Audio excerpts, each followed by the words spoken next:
coming in from. If you're outside of the U.S., let me know what country you're representing. Throw up your flag. Family, I need you to smash up the likes, smash up the likes, smash up the likes. Also, if you have not done so already on YouTube, after you subscribe, there's a little bell next to your subscribe button. Go ahead and click that thing right now so you can get your notifications each time I drop a new video like this. That way you be in the loop. I'm gonna let a few hundred of y'all come in, then I'm going in, but in the meantime and in between time, I'm going to give some shots out to the early birds, starting with dun, dun, dun. Brandon, what's up, man? What it look like?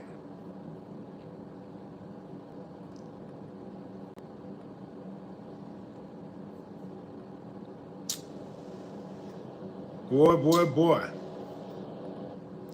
These Diddy cases, or Diddy allegations rather, they are non-stop. Non-stop.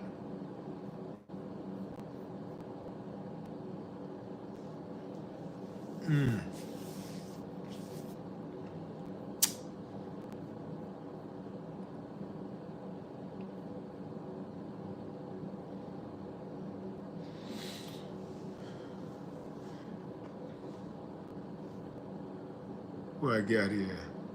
All right, fam, let's get into it. Let's get into it. So we got the person that's accusing Diddy of tossing a semen-soaked Notorious B.I.G. shirt on him, that's claiming that Diddy had a notable accomplice acting as a henchman during a separate sexual assault.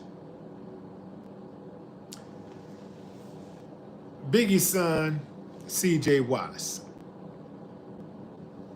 According to the complaint filed during the 4th of July holiday, John Doe claims Biggie's son was among a group of men who lured him to a Revolt TV location in 2020 via a Combs Corporation vehicle, where he says he was then ambushed and led to another room where Diddy was waiting.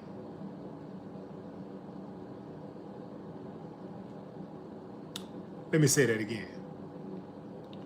According to the complaint filed during the 4th of July holiday, John Doe claims Biggie's son was among a group of men who lured him to a Revolt TV location in 2020 via a Combs Corporation vehicle, where he says he was then ambushed and led to another room where Diddy was waiting.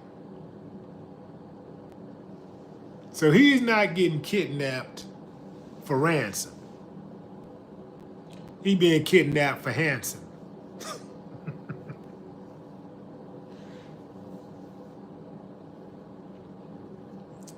You don't say how he got in the car in the first place. He's in his car, and they take him to a remote location, a remote Revolt location.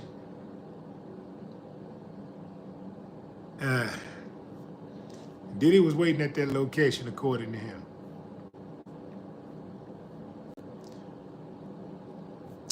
As John Doe's head was held by others, he claims Diddy attempted to stuff his penis into his mouth, all the while screaming at him that his days working for Bad Boy were over as punishment for clashing earlier. John Doe believes the CC team snapped a photo of the event as humiliating evidence and says when he was able to escape back to the vehicle's location, CJ, an entrepreneur named Willie Mack, hell no, I didn't put Willie in it. Okay, I don't believe none of it now. I do not believe none of it. Willies do not engage in these type of things, man. We go for the money. Willie going trying to get some money, man. Willie ain't getting involved in this type of stuff. We don't do that. Okay, so CJ, an entrepreneur named Willie Mack, and other individuals were there to transport him home. He claims he was forced to ride home with the taste of Diddy's balls.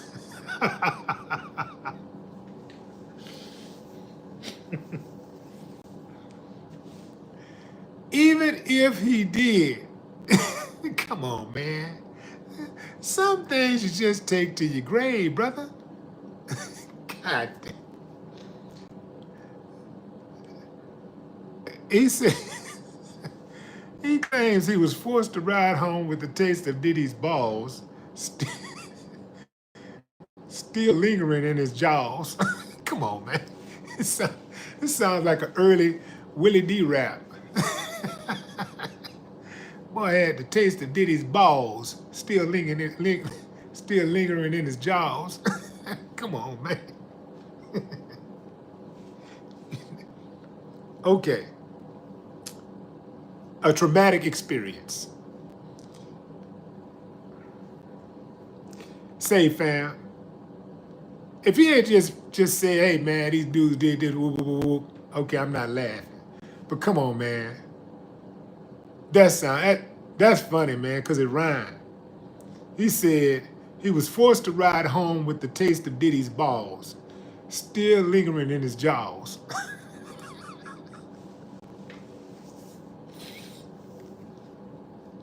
John Doe.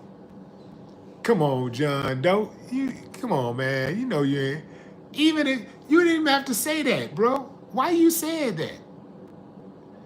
You could have made your point without even saying that. He could have said, look, man, he forced it and boo, boo. You know, he could have said, did he forced it in his mouth or whatever, and that's it. He didn't have to say Diddy's balls was lingering in his jaws. The taste of Diddy balls was lingering in his jaws. Ah, man. This is the case of the centuries. This is the wildest. All right, man, moving on. The lawsuit claims the abuse peaked a few days earlier when the Biggie t-shirt toss incident and another sit-down meeting where Diddy allegedly told John Doe out of the blue that he was going to F the shit out of him and unexpectedly groped his genitals. Let me go back to something John Doe said where he's talked about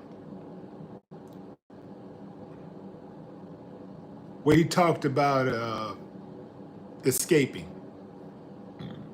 So he talks about how he was kidnapped by Diddy's henchmen. They took him to a remote location, a remote revolt location, TV location, in 2020, in a Combs Corporation's vehicle, where he says he was then ambushed and led to another room where Diddy was waiting. As John Doe's head was being held by others, he claims Diddy attempted to stuff his penis in his mouth, all the while screaming at him that his days at Bad Boy were numbered over a punishment for clashing earlier. As a punishment for clashing earlier. John Doe believes CC team snapped a photo of the event as humiliating evidence and says he was able to escape back to the vehicle. CJ, he was able to escape back to the vehicle's location. CJ, an entrepreneur named Willie Mack, and other individuals was there to transport him home. If they kidnapped him, took him to a remote revolt location to have so Diddy could have his way with him, why would they let him escape? Why would they, okay, he escaped, okay, we're gonna just drive you back home like nothing happened. Come on, man, come on, bro. If you're gonna say this, you gotta lie to me and make it sound fly to me. This don't sound right. Lie to me and make it sound fly to me, man.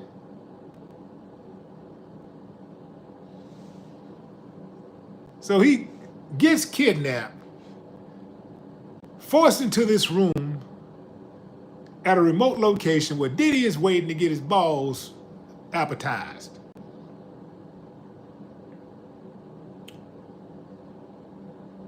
After that happens, he breaks free, runs back to the vehicle that brought him where he was, even though these are Diddy goons in the vehicle. Allegedly, CJ, Biggie's son, is one of the goons. And instead of them saying, the hell you doing here? Get back in there. They decide, okay, we're just gonna drive you on back to the crib. You know, you went in there, took it. Oh, we're just gonna drive you on back safely to the crib. Come on, man. Come on, bro. I was born at night, but not last night.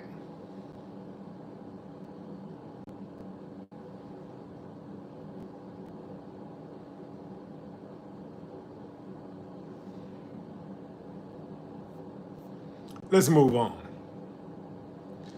Dude claims CJ, Mac, and the others had promised more business opportunities as restitution for his issues with Diddy, but it all turned out to be a ruse to keep him raped. John Doe is pursuing damages from CJ and all other defendants. Diddy's legal team says Mr. Combs' trial and acquittal on trafficking and RICO charges proves what we have been saying all along. Mr. Combs never sexually assaulted or trafficked anyone. That people continue to broadcast foul, false accusations, no matter how heinous and uncorroborated, is unfortunate. But Mr. Combs will not back down. He will fight for as long as necessary to win his full vindication.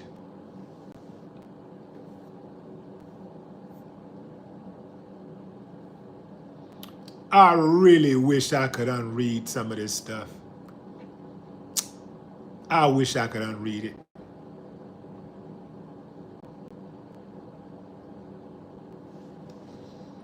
At some point,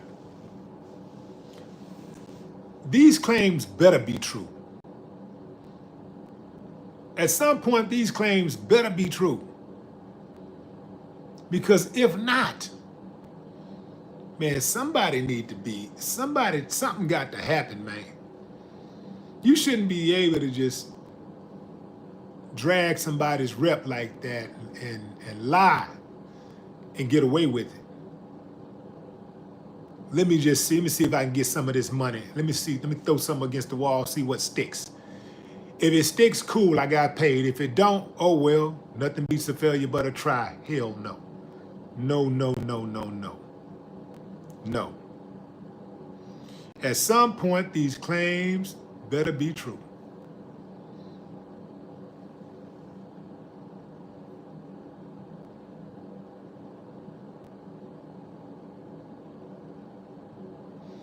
Biggie's son has been out of the way. He's been out of the way. Nobody's ever attached Biggie's son to any foolishness. Now he's in it.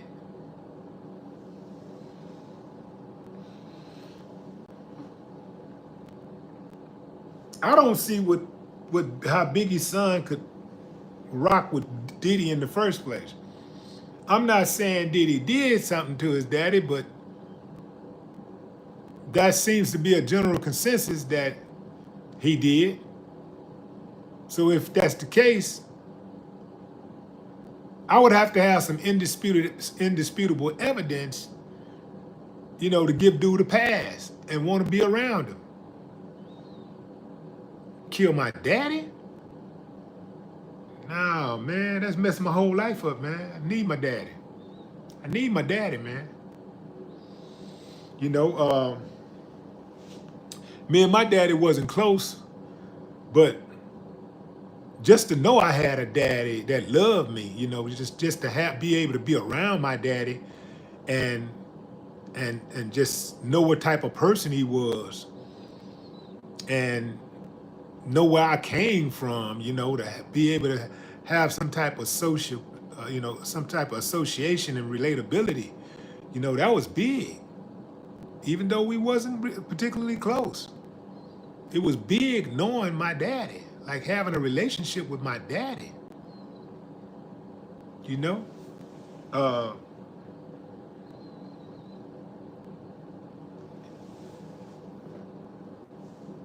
Having those conversations and even having my daddy live in my house for the last few months of his life, you know, that was a big deal. A lot of people don't have those memories. A lot of people can't say that, yeah, they knew their daddy and they had that type of relationship with their daddy. Even if it was strained, it was still a relationship, you know? A lot of people can't say that. So that was big for me. If somebody had killed my daddy, I wouldn't have those memories, and it would just be a huge void. So for me to suspect or somebody to be a suspect in my daddy's death, it would take a whole lot for me to be around that person. And maybe, you know, Biggie's son got that information he needed to where he didn't believe Biggie was connected to his father's death. But I know that would take a whole lot for me to accept.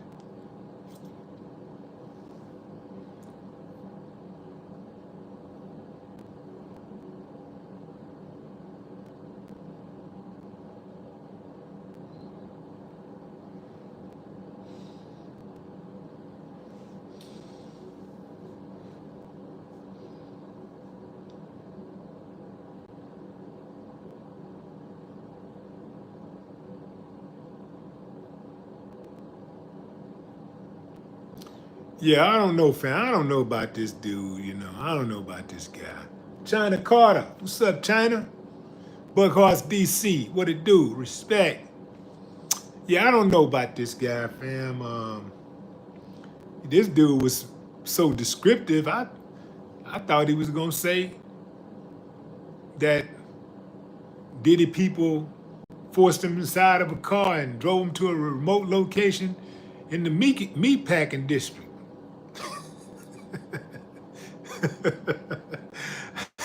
Now, if he would have said they drove him to a remote location in the meat packing district, I would have been like, oh, hold on, man. Wait a minute.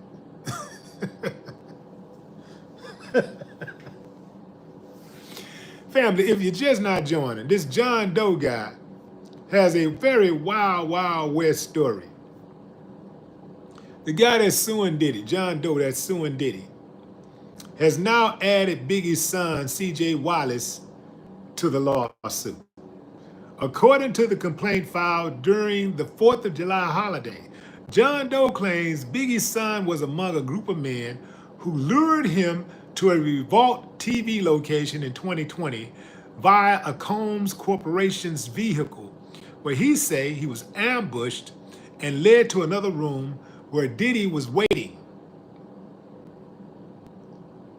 As John Doe's head was held by others, he claims Diddy attempted to stuff his penis in his mouth, all the while screaming at him that his days were working for Bad Boy were numbered over punishment for clashing earlier. John Doe believes the CC team snapped a photo of the event as humiliating evidence and says when he was able to escape back to the vehicle,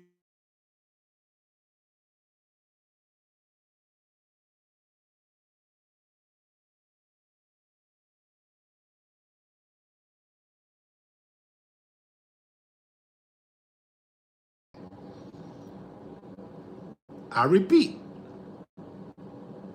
he claims he was forced to ride home with the taste of Diddy's balls still lingering in his jaws.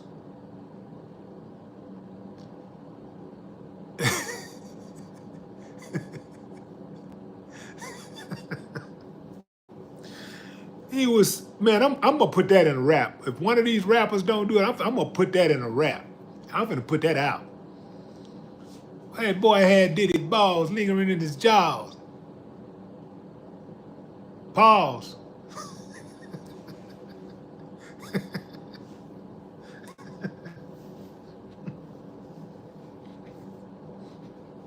Hold on. Boy had Diddy draws lingering in his balls. Pause. Throw away the draws.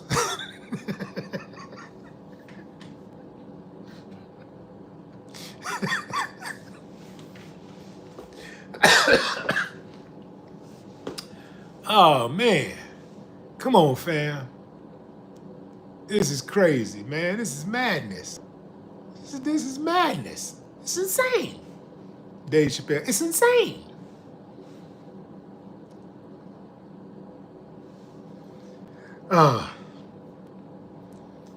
Yeah, fam. So anyway, the dude says, the lawsuit claims the abuse peaked a few days earlier with the Biggie t-shirt toss incident and another sit-down meeting where Diddy allegedly told John Doe out of the blue that he was going to F the S-H-I-T out of him and unexpectedly groped his genitals.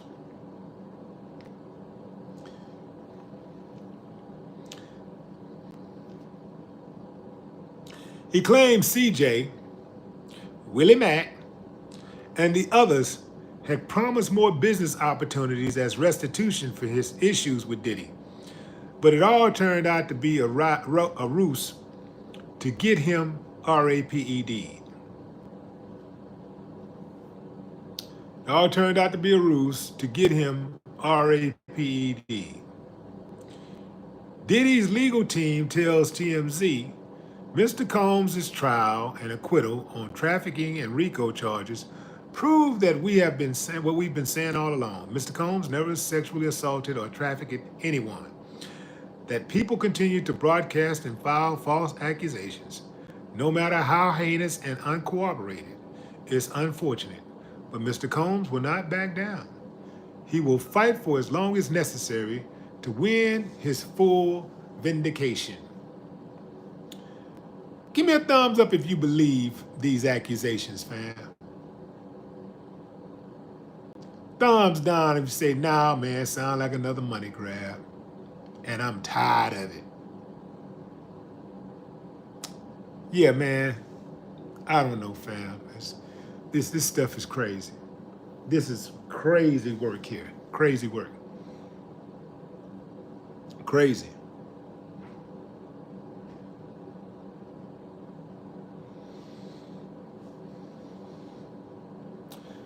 This is why, fam, you gotta stay circle tight, click tight, treat people right, treat people with basic humanity, If you're gonna have people around you, treat the people around you good. Because all it takes is one person if you let somebody get too close to you and they know where the bodies are buried, they can destroy you. So just treat people with basic, humanity, I won't even say treat people how you want to be treated, because some people don't mind being treated like dirt. Some people like being abused. So I won't even say treat people like you want to be treated. Everybody don't want to be treated well. Everybody don't want to be treated good. They might say they do, but if you look at how they move and you watch the people they move with, ain't no way you can justify them wanting to be treated well. So if you're gonna be around people, man, treat people with basic dignity, basic human dignity, and you can mitigate a whole lot of trouble just by doing that. Just by doing that. And limiting your exposure to drugs, because drugs make you get out of character. You won't even recognize who the hell you are. Mitigate your exposure to drugs. You be thinking you got drugs under control because, oh, you smoked some weed, you had that under control. Oh, you did a pill, got that under control. But then you mess around, hit that one thing you can't shake. That monkey get on your back, and no matter how you shake, roll around on the ground, get up, try to swim it off, shower it off, run it off, beat it off, it don't work. That monkey be on you, boy. So, yeah, that's how that go. That's how that go, fam. Treat people with basic dignity, human dignity. And that could squash a whole lot of that.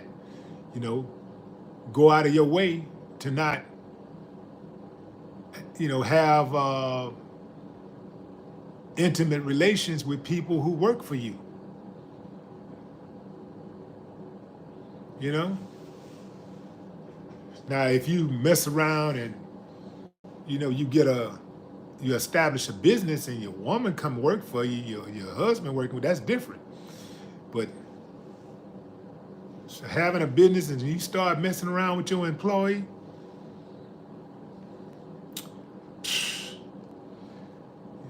sometimes it work out, but most of the time it don't.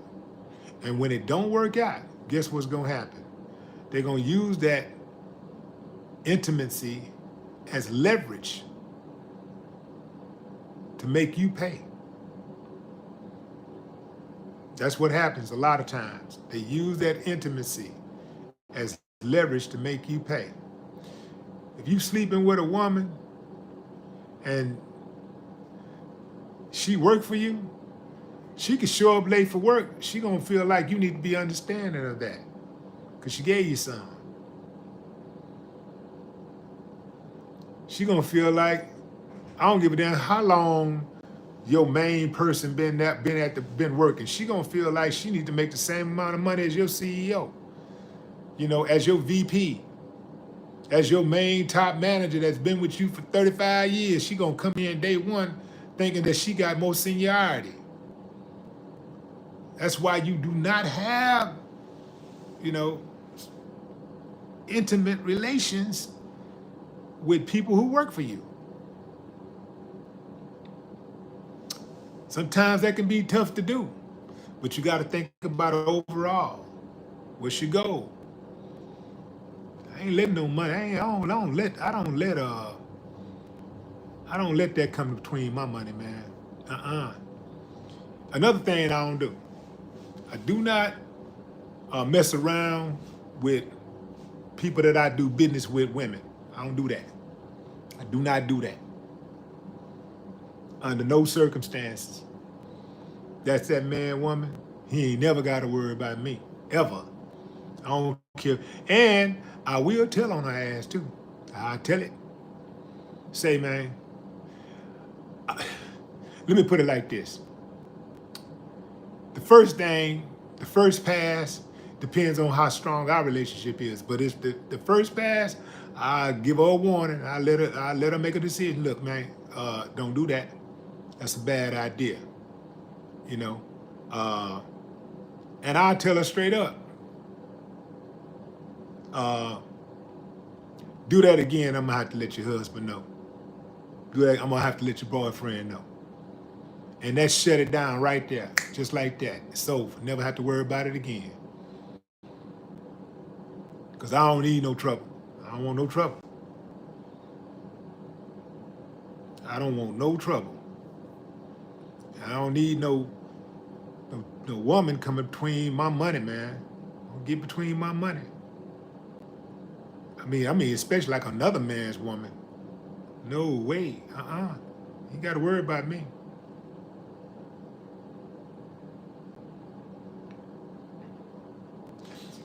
It's been a long time, so I can share this story with y'all.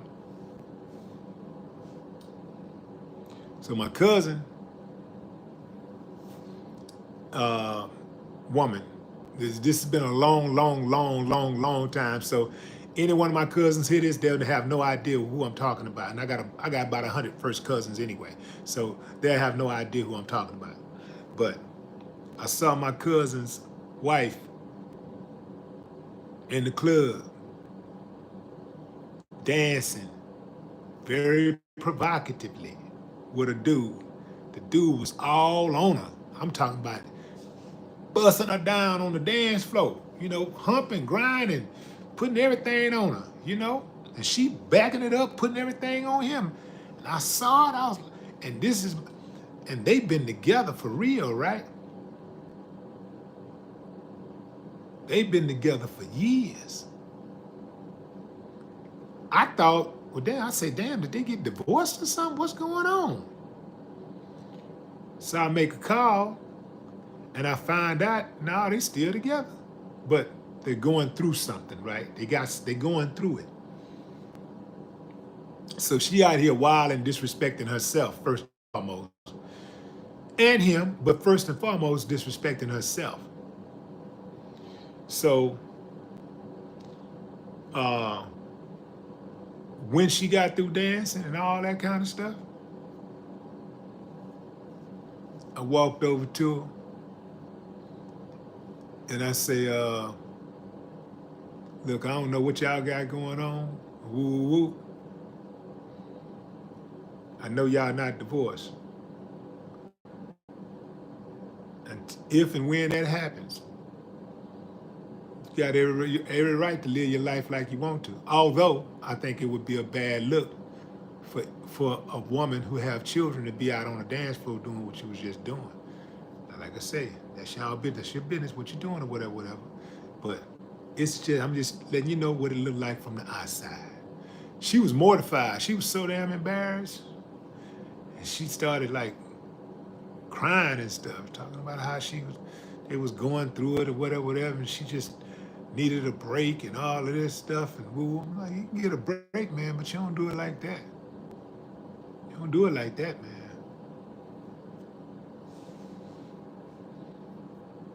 Even if the shoe was on the other foot and it was my cousin behaving like that, you don't do it like that, man. Not no married man. You don't do it like that, man. That ain't how you do it.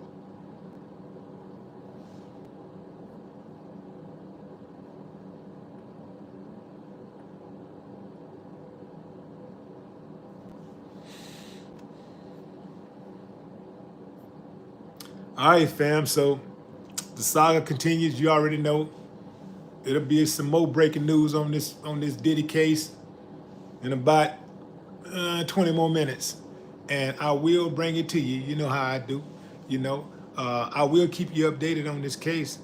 But seriously, as this case evolves, I keep you updated. This is a unexpected turn that I hope like hell is untrue, because this little youngster has been staying out of the way, and this absolutely would be a stain on his legacy and his father's legacy. Yeah. Bad, bad, bad news.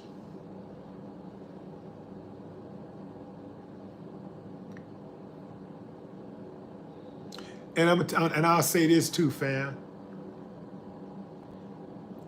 Any of my homeboys out there that got sons, I'm like an uncle to them. And I never put them in a position where their freedom or their health is compromised. Till next time, enjoy the rest of your morning, afternoon, or evening, wherever you are in the world. No more talk.